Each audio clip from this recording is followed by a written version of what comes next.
बच्चों, स्वागत है आपका आपके YouTube चैनल लेट्स बिगिन में। स्टार्ट करते हैं आज हम कक्षा 10 का विज्ञान में। हमने पिछले क्लास में पोषण के बारे में पढ़ा था। जंतुओं में और पौधों में पोषण हमने कर लिया है और आज हम स्टार्ट करेंगे मनुष्य में पोषण। मानव में, ह्यूमन बीइंग में पोषण कैसे होता है, इसको देखते हैं। ये देखिए, यहाँ पे मैंने एक पिक्चर ड्रॉ करी हुई है। बहुत अच्छा डायग्राम तो नहीं है, बट फिर भी आपको समझने के लिए काफ़ी हद तक सही किया हुआ है। जो पोषण होता है मनुष्य में या कोई भी हायर एनिमल्स जो होते हैं, बृहद जीव जो होते हैं, उनमें पोषण आपका होने के लिए एक विशेष अंग होते हैं। उस विशेष अंग को आहार नाल कहते हैं, एलिमेंट्री कैनाल इंग्लिश में बोलेंगे इसे। और ये एलिमेंट्री कैनाल जो है, आहार नाल जो है, कई सारे पार्ट्स में बटा होता है और ये स्टार्ट होता है आपके बकल कैविटी, मुख गुहा से। जो हमारी मुंह बकल कैविटी ओपन हो रही है, यहाँ पे देख सकते हैं आप, माउथ का ये जो पार्ट है इसको मुख गुहा कह रहे हैं। मुख गुहा से ये शुरू होती है आहार नाल और कंप्लीट कहाँ पे होती है, आपके रेक्टम पोर्शन, एनस जिसको बोलते हैं। ठीक है, तो ये एक काफ़ी लंबी संरचना है, काफ़ी लंबी नली है जो आहार नाल है, जिसमें पाचन होता है मनुष्य में, अदर जीवों में भी। यहाँ पे हम मनुष्य में पोषण पढ़ रहे हैं, मनुष्य में कैसे कैसे पाचन हो रहा है इस चीज़ को देख रहे हैं। तो इस तरह से इसकी लंबाई जो है काफ़ी लंबी होती है, अप्रॉक्सीमेटली ये 10 मीटर तक होती है। अगर इसकी जो भी क्वाइलिंग्स काफ़ी वुंडेड होते हैं, काफ़ी इसकी क्वाइलिंग जो होती है कॉम्प्लेक्स होती है, अगर उसको खींच करके लंबा हम कर देते हैं तो ऐसा आप पाएंगे कि ये लगभग 10 मीटर तक लंबी होती है। और ह्यूमन बीइंग में इसकी लंबाई जो होती है और डिफरेंट सेक्शंस में डिफरेंट होती है। देखते हैं इस आहार नाल को कितने पार्ट में बांटा गया। यहाँ पे देखिए, ये नंबर 1 जो है मुख गुहा, बकल कैविटी, और बकल कैविटी के बाद सेकेंड 1 जो है आपका ग्रास नली। मैं यहाँ पे मार्किंग कर दे रही हूँ। नंबर 1 मुख गुहा, दूसरी जो है आपकी ग्रास नली है, इंग्लिश में इसको ओसोफेगस बोलेंगे। तीसरी जो है आपकी अमाशय है। जो मेन पार्ट्स है मैं वहाँ पे आपको शो करने की कोशिश कर रही हूँ। और अमाशय जो है आपका, ये खुलती है स्मॉल इंटेस्टाइन में, छोटी आंत। यहाँ पे मैं 4 नंबर मार्किंग कर रही हूँ, इसको क्षुद्रांत भी बोलते हैं। ठीक है, छोटी आंत के बाद जो नेक्स्ट आपका है वो है 5 नंबर बड़ी आंत। छोटी आंत जो है बड़ी आंत में खुलती है और बड़ी आंत का लास्ट पोर्शन ये आपका रेक्टम है, जिसके थ्रू आपका अनडाइजेस्टेड फूड जो होता है, जो भोजन नहीं पचा होता है, वो शरीर से टाइम टू टाइम बाहर कर दिया जाता है। ठीक है, अब इसको एक एक करके हम लोग देखते हैं। आहार नाल के विभिन्न पार्ट्स के अलावा बहुत सारी ग्रंथियां भी होती हैं जो पाचन में मदद करती हैं, पाचक रस का श्रावण करती हैं, जिससे कि भोजन को पचने में आसानी होती है। चूँकि जो हमारा ओसोफेगस है, ये जो यहाँ पे देख रहे हैं, ग्रास नली जो है वो काफ़ी मुलायम होती है, लचीली होती है। इसलिए जो भी हम फूड खा रहे होते हैं उसको पोलस होना ज़रूरी होता है। पोलस मीन्स काफ़ी मुलायम पार्टिकल, फाइन पार्टिकल में, छोटे छोटे कणों में टूट जाना होता है और उसको लुब्रिकेटिंग होना चाहिए ताकि इसके थ्रू उसको पास करने में आसानी हो। तो इस तरह से जो भी एसेसरी यहाँ पे बने हुए हैं, लार ग्रंथियाँ यहाँ पे आपको दिख रहा है, प्लीहा है, डायफ्राम है, और यहाँ पे यकृत है, पित्त की थैली, ये सारी एसेसरीज़ हैं जो कि मेन आपका मैं यहाँ पे नहीं दिखा रही हूँ। जो मार्किंग मैंने किया हुआ है 1 2 3 4 5 कुछ इस तरह से मैंने किया। जो मेन पार्ट्स मेरी ग्रास नली के आ रहे हैं उसको मैं यहाँ पे दिखाने की कोशिश कर रही हूँ। मनुष्य में पोषण में, मनुष्य में जो पाचन हो रही है वो एक आहार नाल के द्वारा हो रही है। आहार नाल जो है काफ़ी लंबी एक संरचना है जो विभिन्न पार्टों में बटी होती है और वह स्टार्ट हो रही है आपकी मुख गुहा से, ख़त्म हो रही है रेक्टम पे। मुख गुहा जो है आपकी खुल रही है, मुख गुहा जो आपकी खुल रही है वो ग्रास नली में खुल रही है। ग्रास नली जो है आपका अमाशय में खुल रही है। अमाशय जो है वो छोटी आंत में खुल रही है और छोटी आंत जो है आपकी बड़ी आंत में खुल रही है। बड़ी आंत इस तरह से यहाँ पे अपने स्ट्रक्चर को कंप्लीट करती है, जहाँ पे कि आप रेक्टम को देख रहे हैं। इस तरह से एक एक सेक्शंस को हम आइए देखते हैं। देखिए, इसको आप अपने कॉपी में नोट डाउन कर लीजिएगा।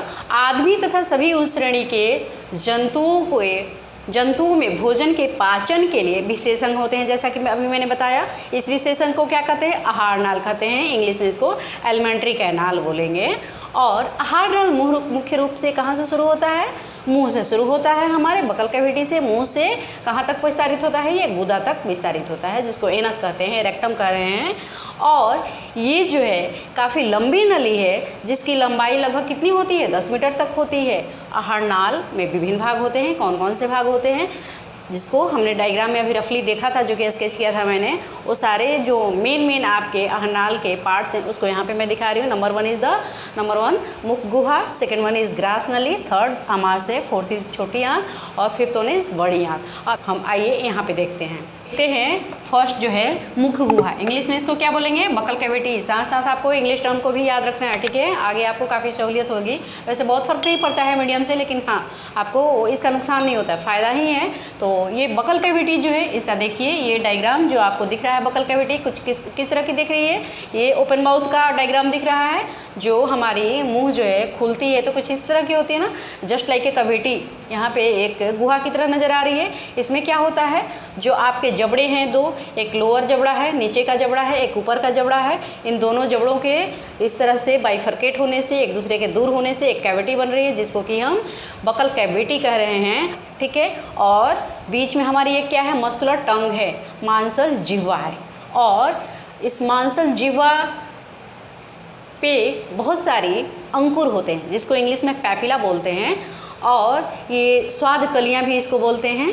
इसकी वजह से हम किसी भी भोजन के स्वाद को पहचान पाते हैं। भोजन हमारा मीठा है या खट्टा है, ये कड़वा है या खरा है, ये स्वाद हमें इसी स्वाद कलिकाओं की वजह से पता चलती है। और ये जो जिह्वा है, इसके मूवमेंट की वजह से भोजन जो होता है पुश होती है किधर? ग्रास नली में। भोजन को ये ढकेलता है, ले जाता है, कहाँ पे? ग्रास नली में ले जाता है। बच्चों देखिए, ये मुख गुहा जो है आपका आहार नाल का फर्स्ट पार्ट होता है, पहला भाग है ये, जहाँ पे कि भोजन को हम क्या लेते हैं, भोजन को क्या करते हैं? मुंह में ले रहे हैं। यहाँ से पाचन की प्रक्रिया स्टार्ट होने का इनिशिएशन हो रहा है। तो ये जो हमारी टंग है, इस फर्स्ट एंड देखिएगा वो फ्री है, स्वतंत्र है, जो कि मूव कर रही है। और इसका बैक एंड जो है वो लोअर जबड़े से निचले जबड़े के फ्लोर से अटैच होती है। इस तरह से डायग्राम को देखते हुए आपको काफ़ी कुछ समझ में आ गया। और ये जो मैंने कुछ पॉइंट्स नोट डाउन कर दिए हैं, इसको आप लिख लीजिए अपने नोटबुक में। मैं थोड़ा सा यहाँ पीछे आ जा रही हूँ।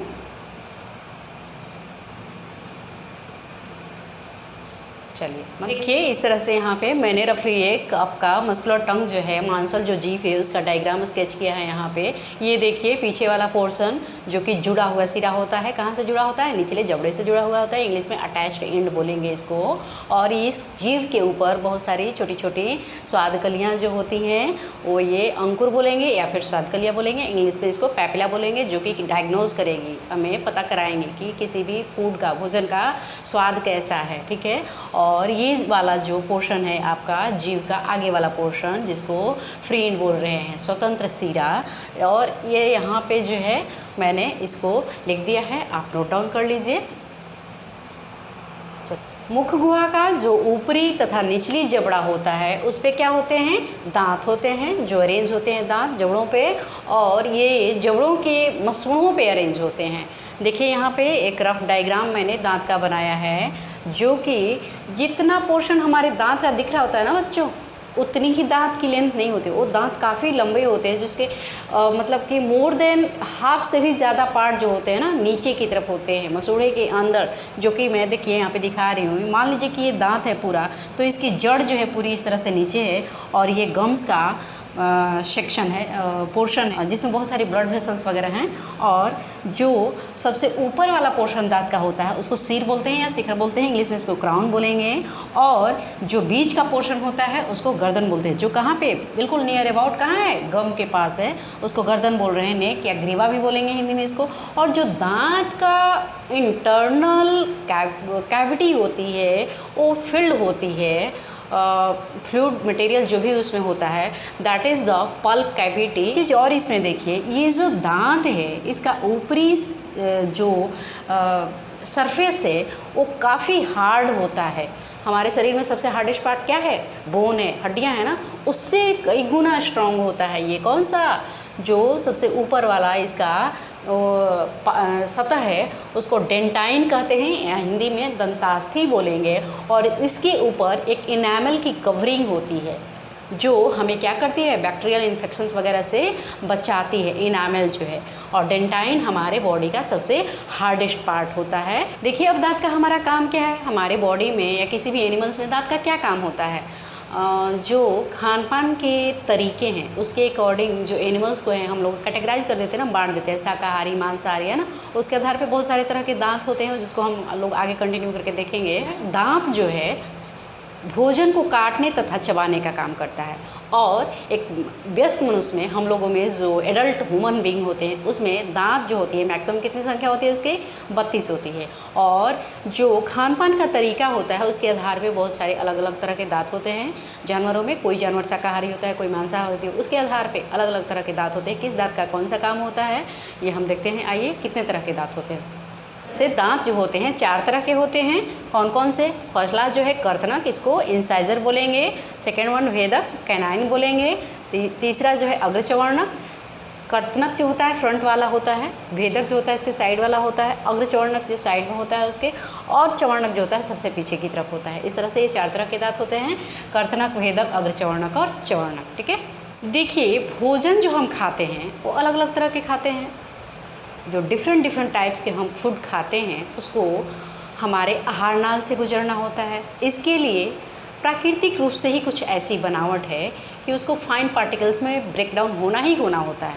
छोटे कणों में जो भी हम भोजन खाते हैं वो क्या होता है, काफ़ी जटिल होता है।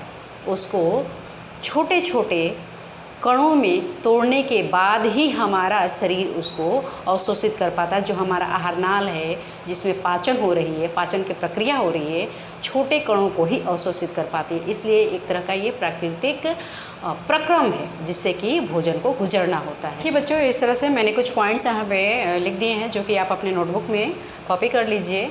और जो ये मैं बता चुकी हूँ आपको। और इसमें जो यहाँ पे ये है लाला ग्रंथि, लार ग्रंथि, उसी को लाला ग्रंथि भी कहते हैं। उससे जो निकलता है सेक्रेशंस उसको लार कहते हैं या लाला रस कहते हैं। आप इसको नोट डाउन कर लिए, मैं थोड़ा साइड हो जा रही हूँ। और बच्चों देखिए, जिस किसी ने भी मेरे इस पिछले वीडियो को, जय प्रक्रम के पिछले वीडियो को नहीं देखा होगा, आई बटन पे आप क्लिक करेंगे और पिछले वीडियो को देख सकते हैं। और मैं इसके डिस्क्रिप्शन बॉक्स में भी लिंक दे दूँगी। आप पिछले वीडियो को देखते हुए कंटिन्यू करिए और अपने एजुकेशन को इंटरेस्टिंग बनाइए। देखिए बच्चों, मुख गुहा जो होती है मनुष्य में, उसमें लार ग्रंथियाँ पाई जाती है, जिससे कि लार निकलता है और हमारे भोजन में मिल जाता है। और भोजन को क्या बनाता है, काफ़ी पोलस बनाता है, लुब्रिकेटिंग बनाता है, उससे स्लिपरी बनाता है, जिससे कि आसानी से आहार नाल में जा सके। तो ये 3 जोड़ी लार ग्रंथियाँ पाई जाती है। और कौन कौन सी हैं? देखिए पैरोटिड ग्रंथि है, नेक्स्ट जो है सबमेंडुलर लार ग्रंथि है, और तीसरी जो है सबलिंगुअल लार ग्रंथि। इन तीनों का नाम आप माइंड में रखेंगे। और मैं बार बार जैसा कि आपको बोलते आ रही हूँ कि आप इंग्लिश टर्म को भी साथ साथ ध्यान रखा करिए। तो देखिए इसमें कोई डिफरेंस नहीं है, जो इंग्लिश टर्म है वही हिंदी में लिखा हुआ है, ठीक है ना। तो आगे चल कर के आपको प्रॉब्लम नहीं होएगी, क्योंकि हिंदी में जो है आपका नेचुरल साइंस नहीं मिलता है ज़्यादातर, या जो भी मतलब कि हम विज्ञान की बात करें तो हिंदी में नहीं मिलता है। तो ये एज इट इज़ सेम है, जो हिंदी है वही इंग्लिश वर्ड है। और ये इस तरह से जो भी लार निकलती है वो कहाँ मिलता है, मुख गुहा में गिरता है, जो हमारे फूड को पोलस बनाता है, स्लिपरी बनाता है। अब देखिए, जो हम बकल कैविटी मुख गुहा पढ़ रहे हैं, उसका जो पिछला सिरा होता है, मुंह का जो पिछला सिरा होता है, जो कि डायग्राम में आपने देखा था अभी थोड़ी देर पहले, बकल कैविटी का जो डायग्राम दिखाया था मैंने, उसमें उसको फैरिंग्स कहते हैं, ग्रशनी कहते हैं, जो पीछे का पोर्शन है। और फैरिंग्स में 2 ओपनिंग होती है, 2 छिद्र होते हैं। एक को कहते हैं निगल द्वार, इंग्लिश में इसको गलेट बोलेंगे। और इस निगल द्वार, जैसा कि नाम से भी थोड़ा आपको महसूस हो रहा होगा, भोजन को निगलना नहीं, तो निगल द्वार जो है आहार नाल के अगले भाग ओसोफेगस में खुलता है। हाँ देखिए, एक रफली डायग्राम मैं यहाँ पे बनाई हूँ। ये आपको दोनों ओपनिंग को मैं दिखाने की कोशिश कर रही हूँ, जो कि आपके मुख गुहा के पीछे वाला पोर्शन है। और ये आहार नाल कौन सा है, ये है ना ओसोफेगस। आहार नाल के अगले पोर्शन, मतलब यहाँ पे अगले भाग में क्या होती है, ये आकर के इस तरह से खुल रही है। और देखिए बच्चों, नज़र नहीं आएगी। आप डायग्राम देखिएगा, फर्स्ट डायग्राम जो मैंने कि रफली आपको बनाया था, एक के ऊपर एक इस तरह से मेरी हथेली को देखिए, एक के ऊपर एक ओवरलैप है। ये आगे वाली पाम, आगे वाली हथेली आपको मेरी नज़र आ रही होगी, लेकिन पीछे वाली नज़र नहीं आ रही है ना, लेकिन है दोनों एक के ऊपर एक। देखिए इस तरह से एक के ऊपर एक ये ओवरलैप है, तो पीछे वाला पोर्शन नज़र नहीं आता है। कहने का सेंस ये है कि यहाँ पे जो श्वसन तंत्र से रिलेटेड ट्रैकिया वाला पोर्शन है जो कि लंग्स में जा रहा है, वहाँ पे आधा काट दिया है मैंने। डायग्राम देखिएगा या बुक में भी आप देखने की कोशिश करिएगा, वो नज़र आपको नहीं आ रहा, सिर्फ एक को दिखाया जा रहा है यहाँ पे। तो ये जो है यहाँ पे आपको अगला भाग जो है इसका, जो इसका आहारना जो गलेट है वो उसके अगले भाग में, किसके अगले भाग में, आहार नाल के अगले भाग में आके खुल रही है, और ये फिर कंटिन्यू कहाँ हो जाएगी, अग्न्याशय में, स्टमक में हो जाएगी। चलिए आज इसको देखेंगे आगे हम। और दूसरा जो है कंठ द्वार, जो कि मैं कह रही हूँ कि नज़र नहीं आता है, एक को ही लेके डायग्राम बनाया गया है, दिखाया गया है, जो कि बुक में या मैंने भी दिखाया है। तो ये जो है आपकी ग्लॉटिस, वो कहाँ पे खुल रही होती है, ट्रेकिया में खुलती है, और फिर ट्रेकिया का फेफड़ों में जाके खुलता है। कंठ द्वार के बकल कैविटी का जो डायग्राम मैंने दिखा है उसको थोड़ा फिर से देखिए अच्छे से।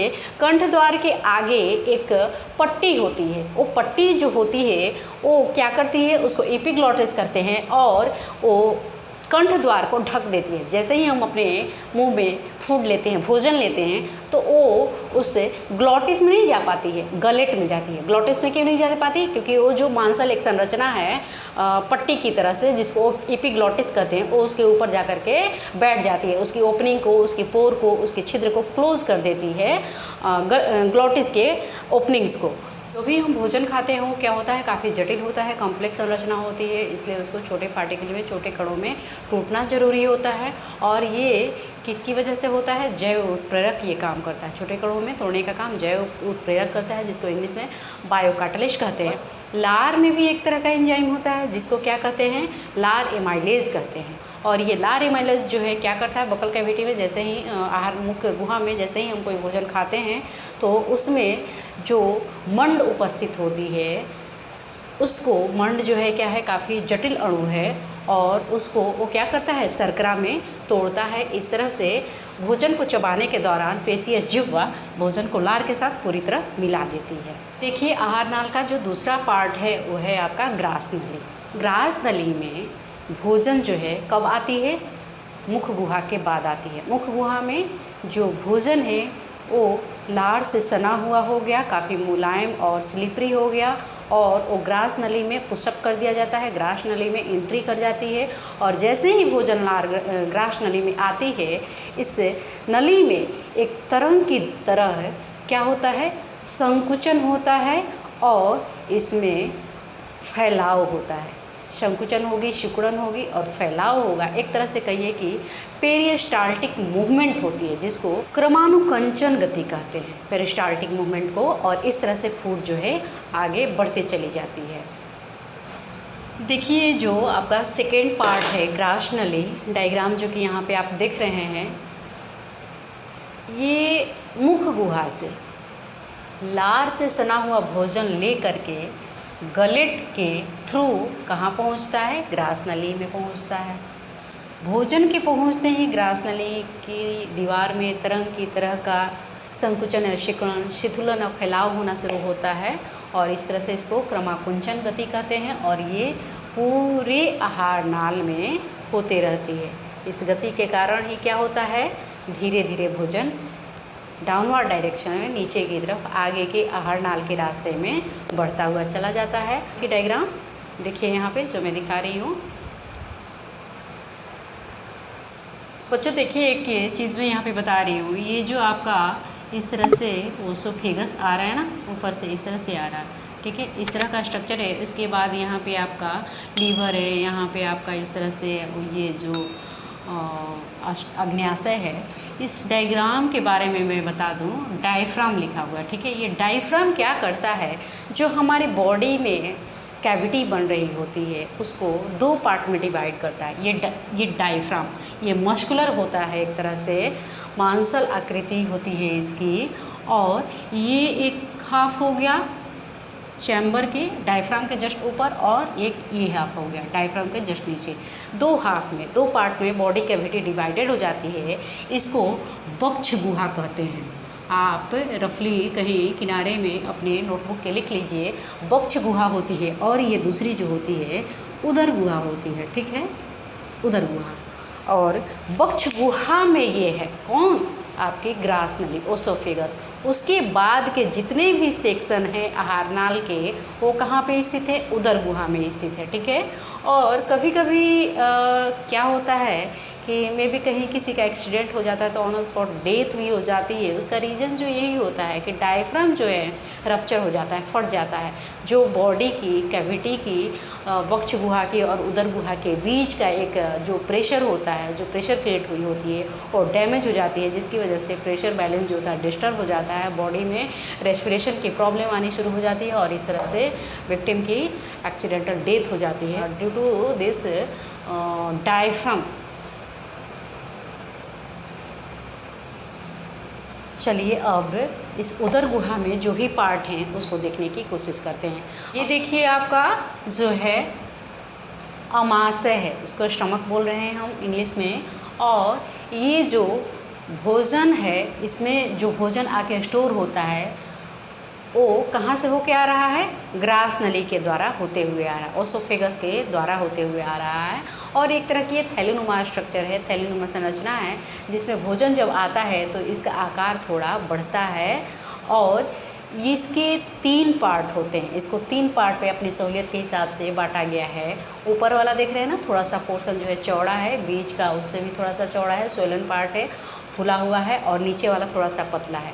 तो ऊपर वाले हिस्से को कार्डियक कहते हैं, बीच वाला जो है आपका फंडिक होता है, और नीचे वाला जो हिस्सा है वो आपका पाइलोरिक होता है। इस तरह से अग्न्याशय को 3 पार्ट में डिवाइड किया गया। कौन कौन से पार्ट में, कार्डियक रीजन, फंडस रीजन और पाइलोरिक रीजन। आइए एक एक करके यहाँ पे इसको और डिस्क्राइब करते हैं। इस तरह से इसका जो भी मेन वो चीज़ है, डिवीज़न है, वो मैंने यहाँ पे नोट डाउन कर लिया है, देख लीजिए।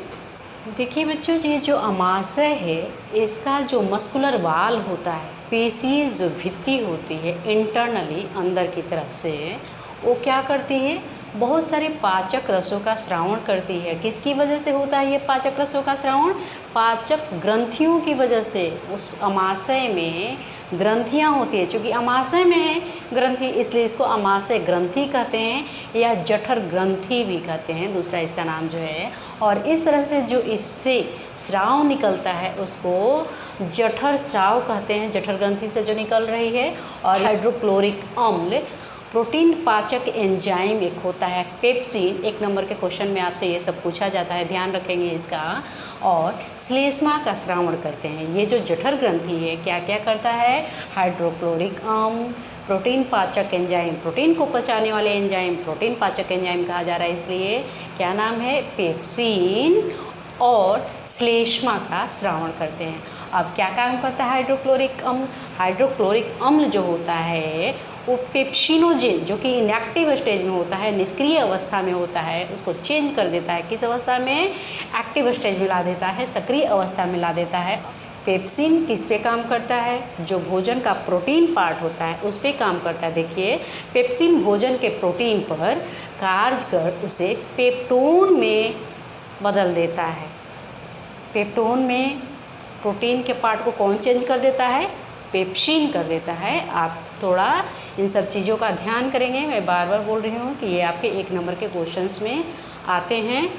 और हाइड्रोक्लोरिक अम्ल भोजन के साथ आने वाले जो भी बैक्टीरिया वगैरह, मतलब किसी तरह के मिस्टेक से या जो भी हो हमारे भोजन में चिपक के आ जाते हैं, तो ये क्या करता है, उनको नष्ट कर देता है, मार देता है अपनी अम्लीयता की वजह से। कौन, हाइड्रोक्लोरिक अम्ल। बच्चों अमाशय में आपका प्रोटीन के अलावा जो फैटी चीज़ें होती हैं हमारे भोजन में, जो वसा होता है उसका भी पाचन होता है, ठीक है। और भोजन में पचाने के बाद ये जो भी फूड मटेरियल होता है एक लेई की तरह हो जाता है, जिसको स्पेशल एक नाम दिया गया है, काइम, काइम कहते हैं। और ये काइम जो है अमाशय के 3 रीजन बताया, कौन कौन सा, कार्डियक, फंडिक और पाइलोरिक। पाइलोरिक क्या है, सबसे नीचे वाला रीजन है, तो ये पाइलोरिक के द्वारा क्या होता है, छोटी आंत, जिसको क्षुद्रांत भी कहते हैं, में पहुंचता है। अब आइए देखते हैं अगला स्ट्रक्चर, अगला संरचना छोटी आँत। ये बच्चों, ये जो भी आपका चैनल लेट्स बिगिन है आपके लिए मैंने बनाया है। सेकेंडरी स्टूडेंट्स के लिए ज़्यादातर मैंने अभी फोकस किया हुआ है। एग्ज़ाम की डेट आपकी आ चुकी है, इसलिए आप थोड़ा पेशेंसली टाइम निकालिए और इस चैनल को ज़रूर देखिए और मेरे चैनल को लाइक एंड सब्सक्राइब ज़रूर करिए और अपने सहपाठियों को भी इनकरेज करिए, उन तक ये पहुँचाइए। और जो भी मैं इसमें आपको अभी करा रही हूँ आपको एग्ज़ाम पॉइंट ऑफ व्यू से काफ़ी इम्पोर्टेंट है एंड जस्ट फॉलो इट। देखिए, ये छोटे आँत का जो डायग्राम मैं आपको दिखाने की कोशिश कर रही हूँ, कितना क्वाइल स्ट्रक्चर है, कितना इसमें क्वाइलिंग है, घुमाव है, काफ़ी कम्पैक्ट होता है, इतनी क्वाइलिंग्स इसमें होती है और इसकी वजह से एक ये संचित क्षेत्र में होता है, कम्पैक्ट एरिया में रहता है और इसकी लंबाई बहुत ही ज़्यादा होती है। जितने भी आहार नाल के पार्ट हैं बच्चों, उनमें सबसे ज़्यादा लंबी यही होती है। अगर इसकी क्वाइलिंग को, इसकी घुमाव को, कुंडलियों को खींच दें तो मनुष्य में इसकी लंबाई लगभग 6 से 7 मीटर तक होती है और विड्थ जो होती है, चौड़ाई जो होती है, लगभग 2.5 सेंटीमीटर के होती है। और इसकी लंबाई की अगर जो बात हम कर रहे हैं तो डिफरेंट अलग अलग जंतुओं में अलग अलग होती है। जो जीव आपके शाकाहारी होंगे उनमें छोटी आँत की लंबाई बड़ी होगी। पेड़ पौधे खाते हैं वो सेलुलोज के बने होते हैं जो कि काफ़ी जटिल अणु है, उसको तोड़ने में काफ़ी मेहनत करनी पड़ती है। और जो मांसाहारी जीव हैं उनमें छोटी आँत की लंबाई बहुत ही कम होती है। तुलनात्मक बात करेंगे, बहुत कम नहीं कहेंगे।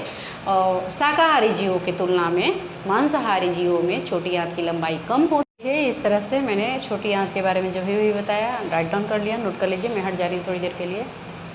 देखिए, छोटी आँत के लिए मैं बार बार जगह जगह क्षुद्रांत शब्द यूज कर रही हूँ। आपके एनसीईआरटी बुक में क्षुद्रांत शब्द दिया हुआ है, इसलिए कंफ्यूज नहीं होना है। छोटी आँत का ही दूसरा नाम क्षुद्रांत होता है, क्षुद्रांत बोलते हैं। और ये 3 जो इसमें भाग होते हैं, पहला है ग्रहणी जिसको इंग्लिश में डिओडेनम बोलते हैं, दूसरा है जेजुनम और तीसरा जो पार्ट है इलियम। और इस तरह से कह सकते हैं कि छोटी आँत 3 भागों में बढ़ती होती है, डिओडेनम, जेजुनम और इलियम। जो ग्रहणी होती है छोटी आँत का वो पहला भाग है, डिओडेनम आपका फर्स्ट पार्ट है। ये देखिए यहाँ पे आपका ये अमाशय है और इसके 3 रीजन, कार्डियक, फंडिक और पाइलोरिक रीजन। और ये इस तरह से यहाँ पे देखिए ये छोटी आँत का स्ट्रक्चर मैंने ड्रॉ किया है रफली। और जो मैंने इधर रेड लाइन से डॉटेड करके दिखा रही हूँ उसी को ये कह रहा है अमाशय के पाइलोरिक भाग। ये पाइलोरिक वाला भाग है, पाइलोरिक रीजन ही कहाँ पे ओपन हो रही है, स्मॉल इंटेस्टाइन में, छोटी आँत में खुल रही है। और ये जो छोटी आँत में खुल रही है उसका फर्स्ट वन पार्ट का नाम क्या है, ग्रहणी, डिओडेनम। और ये किसके आकार की होती है, ये देखिए यहाँ पे डॉटेड स्ट्रक्चर, मैं डॉटेड लाइन जो रेड से दिखा रही हूँ किस आकार का होता है, सी के आकार का होता है, जो कि आप यहाँ पे डायग्राम में देख रहे हैं। देखिए, ये जो आपका डिओडेनम है, ग्रहणी है, इसके बीच में एक छिद्र होता है। आपका ये डिओडेनम जा रहा है ना इस तरह से, यहाँ पे ओपनिंग होती है और ये 2 स्ट्रक्चर्स इस तरह से आते हैं, यहाँ पे ओपन हो जाते हैं। यह नलिका 2 भिन्न नलिकाओं के आपस में जोड़ने से बनी होती है। इनमें से एक नलिका अग्न्याशी वाहिनी जो कि पैनक्रियाज होता है, पैनक्रियाटिक डक्ट, पैनक्रियाज से जो निकलेगा उसको कहेंगे। और दूसरी जो नलिका है वो पीत वाहिनी, जो लीवर है आपका, कॉमन बाइल डक्ट कहते हैं, सो होकर के आती है। और कहाँ पे खुल जाती है आपके, इसमें खुल जाते हैं ग्रहणी में, डिओडेनम में। क्षुद्रांत की ग्रंथि में, छोटी आँत की भित्ति में क्या होती हैं, ग्रंथियाँ होती हैं जो आंत्र रस स्रावित करती हैं। ग्रंथि जो होगी आपके स्मॉल इंटेस्टाइन के वाल में, उससे जो सेक्रेशन निकलेगा उसको आंत्र रस बोलेंगे। और इसमें उपस्थित एंजाइम जो होता है वो प्रोटीन को क्या कर देता है, सबसे स्मॉलेस्ट यूनिट में, अमीनो अम्ल में उसको क्या कर देता है, परिवर्तित कर देता है। कार्बोहाइड्रेट जो है काफ़ी जटिल है, इसको सबसे स्मॉलेस्ट छोटे अणु में कन्वर्ट कर देता है। वो क्या होता है, ग्लूकोज होता है। कार्बोहाइड्रेट का सबसे छोटा जो अणु होगा ग्लूकोज होगा। और वसा को वसा अम्ल या फिर ग्लिसरॉल में परिवर्तित कर देता है। कौन, जो इसके सिक्रेशंस होते हैं। उसमें एक्शन करता है ना, उसको डाइजेशन कराना है। तो डाइजेशन कराने के लिए क्या करना है, जो भी जटिल पदार्थ है, जटिल अणु है, उसको छोटे छोटे कणों में तोड़ना है ना। तो इस तरह से जो आपका प्रोटीन है वो किस चीज़ में, छोटे अणु में बदलेगा। प्रोटीन बड़ा अणु है और छोटे प्रोटीन टूट करके कौन सा छोटा अणु बनाएगा, अमीनो अम्ल बनाएगा। और कार्बोहाइड्रेट कौन सा छोटा अणु बनाएगा, ग्लूकोज बनाएगा। वसा कौन सा छोटा अणु बनाएगा, आपका वसा अम्ल बनाएगा या ग्लिसरॉल बनाएगा, जिससे कि इनका पाचन और आसानी से हो जाए। छोटी आंत में जो भोजन का पाचन होता है किसकी वजह से होता है, पीत रस, पीत की वजह से, अग्न्याशयी रस और आंत्र रस की वजह से। आंत्र रस को सक्कस एंटेरिकस कहते हैं। देखिए मैंने इसका यहाँ पे नाम लिख दिया। ग्रंथियाँ कौन कौन सी हैं, यकृत है, अग्न्याशय है, आंत्र ग्रंथियाँ हैं। ये आपके क्या हैं, ग्रंथि का नाम है। और इससे कौन से सिक्रेशन रिलीज हो रही है, कौन सा स्राव निकल रहा है, यकृत से बाइल, यकृत से जो स्राव निकलेगा उसको पीत कहेंगे। अग्न्याशय से जो रस निकलेगा उसको अग्न्याशयी रस कहेंगे और आंत्र ग्रंथियों से जो निकलेगा उसको आंत्र रस कहेंगे। और इन्हीं स्रावों की वजह से आपके छोटी आंत में भोजन का पाचन होता है। देखिए ये जो भोजन पच जाता है छोटी आंत में, इसकी वाल में, इसकी भित्ति में इसका अवशोषण कर लिया जाता है। और जो इसका इंटरनल लेयर होता है, आंतरिक जो संरचना होती है, आंतरिक जो अस्तर होता है, उस पर अनेक अंगुली नुमा प्रवर्ध, अंगुली के जैसे प्रवर्ध निकले होती हैं। देखिए यहाँ पे मैंने डायग्राम कुछ इस तरह से बनाया हुआ है। और इसी प्रवर्ध को क्या कहते हैं, दीर्घरोम कहते हैं या फिर और क्या कहते हैं, रसांकुर कहते हैं। इंग्लिश में इसको विलाई बोलेंगे। और ये अवशोषण का क्षेत्रफल बढ़ा देता है। जितनी ज़्यादा ये प्रवर्ध ज़्यादा संख्या में होते हैं उतनी ही ज़्यादा उसका क्षेत्रफल होगा। ज़्यादा क्षेत्रफल होगा, भोजन का अवशोषण और ज़्यादा होगा। ये दीर्घरोम जो हैं इनमें बहुत सारी ब्लड वेसल्स होते हैं, जिसको हिंदी में रुधिर वाहिकाएँ कह रहे हैं। ये देखिए रक्त कोशिकाएँ हिंदी में लिखे हैं। और ये क्या करती हैं, भोजन को अवशोषित करके, और ये ब्लड वेसल्स जो है, रक्त वाहिकाएँ जो हैं, शरीर के हर एक कोशिका तक ऊर्जा को पहुँचाती है। भोजन जो पच गया उससे क्या मिलता है, ऊर्जा मिलती है ना। जो जटिल पदार्थ है वो छोटे कणों में टूट गया, और इस तरह से छोटे कणों में टूट जाने से ऊर्जा का उत्पादन होता है। और इस ऊर्जा को हर एक कोशिका तक पहुंचाता है। कौन पहुंचाता है, ब्लड वेसल्स पहुंचाता है। और इस ऊर्जा का उपयोग क्या होता है, इस भोजन का उपयोग किस रूप में होता है, ऊर्जा को प्राप्त करने में। जो ऊर्जा उत्पन्न हुई उस ऊर्जा को कोशिका प्राप्त करेगी और नए ऊतकों का निर्माण करेगी। जो डैमेज उसके ऊतक हो गए होंगे, जो टूट फूट हो गई होगी ऊतकों की, जो टूटे फूटे ऊतक हुए होंगे, उनको क्या करेगा, वो रिपेयर करेगा, मरम्मत करेगा। किसकी हेल्प से, उस ऊर्जा की मदद से, ऊर्जा की हेल्प से। इस तरह से छोटी आंत में भोजन का पाचन यहाँ पे समाप्त होता है। ये आपकी बड़ी आंत का डायग्राम जो आपको नज़र आ रहा है, ये जो है सबसे लास्ट आहार नाल का भाग है। जो भी भोजन छोटी आंत में नहीं पचा, मोस्टली जो भी डाइजेशन की प्रोसेस है, पाचन की प्रक्रिया है, क्या बताया मैंने, छोटी आंत में कंप्लीट हो गई ना। अब क्या होता है कि कुछ ऐसे भी तत्व रह जाते हैं, पदार्थ रह जाते हैं हमारे भोजन में जो कि नहीं पच पाते हैं। तो नहीं पच पाते हैं तो क्या होता है कि अनडाइजेस्टेड फूड जो आपका बड़ी आंत में पहुंचता है। और ये जो बड़ी आंत होती है इसमें बिना पचा हुआ भोजन आता है। और क्या होता है, इसमें जो दीर्घरोम होते हैं उसके द्वारा उस पचे हुए भोजन में भी जो एक्स्ट्रा जल होता है उसको क्या कर लिया जाता है, अवशोषित कर लिया जाता है। बड़ी आंत दो भागों में बटा होता है। कौन कौन सा, पहला जो है कोलोन और दूसरा है रेक्टम। छोटी आंत और बड़ी आंत के बीच के एक जंक्शन होती है जहाँ पे दोनों आंत मिलती है।